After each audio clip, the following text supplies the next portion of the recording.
শোন তাইলে,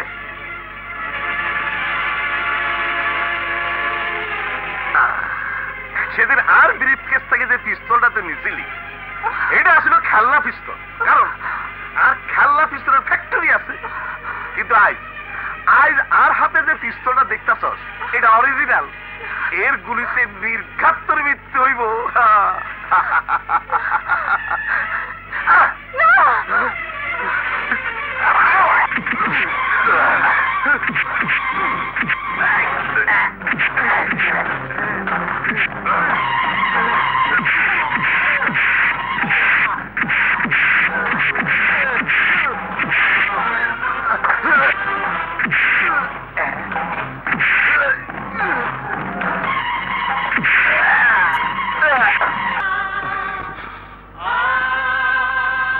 হাসান, হাসান দেখ, তোর জীবন যে কেড়ে নিয়েছিল, আমি কত নির্মম ভাবে তাকে হত্যা করেছি।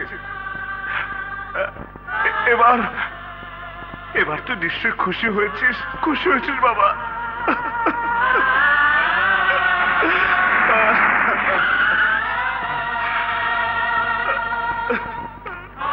বাবা,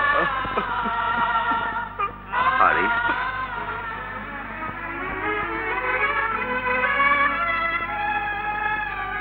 আমাকে এবার হাত করা পড়ান ইন্সপেক্টর। আমি আমার মা, স্ত্রী, সন্তানের প্রতিশোধ দিয়েছি। ওই শয়তান শুধু তোমার পরিবারকেই ধ্বংস করেনি, আমার বোনকে হত্যা করে ও আমার জীবনে দুঃখের বোঝা চাপিয়ে দিয়েছে। ওর জন্য প্রিয়াঙ্কার মাকেও জীবন দিতে হয়েছে।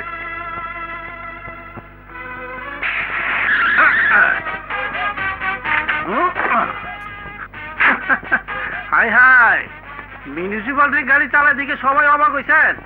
আমি এখন ট্রাকে হেল্পার না, ইডিও তো ট্রাক ড্রাইভার। যদি মরা গাড়ি চালাই, গা কাজে কথা শুনেন, একটা কুত্তা মরলে যে গন্ধ ছড়ায়, তার চাইতে বেশি গন্ধ ছড়াইব ওই মরা পিচাসটা পরে থাকলে।